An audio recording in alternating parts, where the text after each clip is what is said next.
If I should think about what is the most important error you can make when you invest, I think it is that you have not defined what you will do with a pot of money. So it doesn't have to be your entire pot of money. For a given pot of money, you have to define what kind of investor you are. You can be a value investor. That means that you look at whether something you invest in appear to be cheap.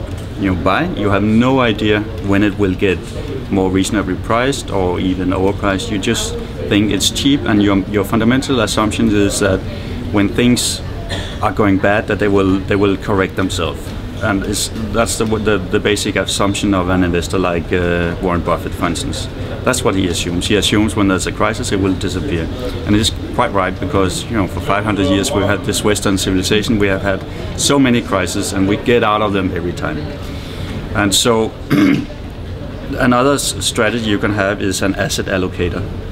I think that's the simplest and wisest strategy for the large majority of investors. And that is, you say, I'll put, say, 65% of my assets into equities. I'll put 25% into real assets, like companies that are exposed to real estate or commodity funds or a combination of that, and the rest into perhaps bonds. And you always try to keep that allocation. So if the equities go down in price, there will be too little in that bucket, so you put more into that bucket. That's a very good strategy, because you will not get carried away and make stupid ideas during recessions. So I would recommend that to the most normal investors who don't have the time and expertise to really trade the markets. But some of the smartest investors in the world do essentially that with most of the money. So the big university endowments like Yale and Harvard and so on, that's what they do. And they make good money, and they do it year after year. A third strategy is momentum trader. Sometimes I'm that. So I look at charts, I trade in and out, forth and back, try to milk the markets for everything they can give me. And sometimes I'm successful at that. But if you are that, you need to work with stops.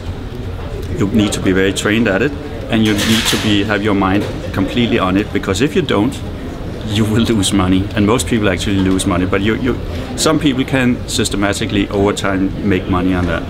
The last form of investor you can be is the activist investor, who invests in, for instance, a company in order to change that company. Private equity companies, they do that, so you can hire somebody to do it for you, or you can do it yourself. But that is typically for the bigger investors, and it's for very long-term investors.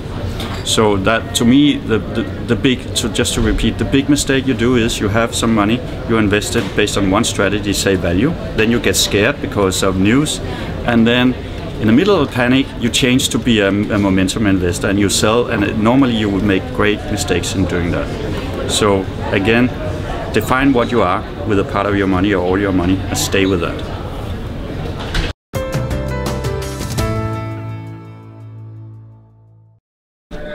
If you would like more ideas about how to become a better investor, I suggest you buy my book, The Psychology of Finance.